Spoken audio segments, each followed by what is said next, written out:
In this video, I'm going to be going over some of the very basic and essential concepts that St. John Paul II presents in sections 19 to 21 of Veritatis Splendor. The section is entitled, Come Follow Me. What we see in this reflection on Jesus's words to the young man, where he says, if you wish to be perfect, then go sell all your possessions, give the money to the poor, you will have treasure in heaven, then come follow me. We find here that discipleship is the kind of essential and primordial foundation of morality, meaning that it's at the basis, at the core of what it means to live a moral life. And specifically, the idea of discipleship, that call to follow me, like the call to be detached from things, from wealth, is a universal call. Anyone who desires to be saved can only be saved through Jesus Christ. And he calls all to discipleship. Discipleship is not just the purview of the apostles, the 12, or those who are called to the priesthood, or those who are in ministry. Anyone who wishes to be saved must be a disciple of Christ. And so it's a universal call. Part of discipleship, to wander about following the way of Jesus Christ, means to constantly live with him, hearing his teaching and obeying that teaching. In addition to that, it means truly living a life with Jesus Christ. That's what disciples did. They not only just followed around, 9 to 5.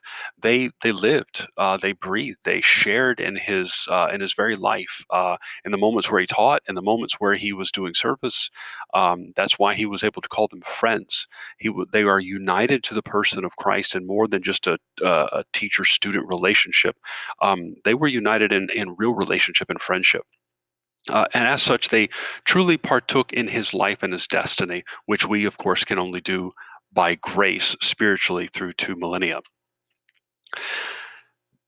Now, part of this discipleship is to do what Jesus did. And specifically, he calls us explicitly to love as he has loved. Love one another as I have loved you. And the focus here for John Paul II is on that kind of relational adverb as. And there's 2 ways in which it needs to be understood. First and foremost, the foundation is imitation. That is, how did Jesus love? Because that's the way we should love. What were his actions? What were his words? What did he do? What did he say we should do? What were his deeds and precepts, so to speak? We need to look to the scripture. We need to look especially to the gospels to reflect upon the life of Christ so that we might love as he did. But it's more than just how he loved, it's how much he loved. That's the degree here. We need to love to the degree that he did. Jesus Christ loved unto death. Does that mean we're going to be called to martyrdom? For some of us, maybe. But for the most of us, no. That just means that unto death, the entirety of our life needs to be oriented towards the relationship that we have with Christ, which means all of our actions, all of our thoughts, words, and deeds should conform to his. But we have to understand that following Christ is more than just a physical exterior thing, it is interior as well. Just like in baptism and confirmation, we have a permanent mark that is put upon the soul. We are conformed to Christ, which means Christ dwells in us. He becomes a kind of living, breathing, spiritual part of our lives. We are united fully to him.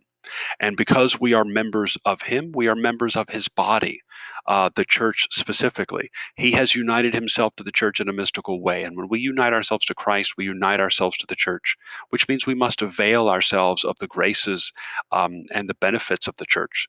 Specifically, the Eucharist. The Eucharist is that nourishing of the interior life, because when we eat the body, blood, soul, and divinity of Jesus Christ, we have life welling up within us, Christ's life, so that we can say with St. Paul, it is no longer I who live, but Christ who lives in me. Thus, we should make it a point in the moral life, the interior life, to always follow Christ, to always be disciples of Christ, and to seek to do his will, to love as he loves.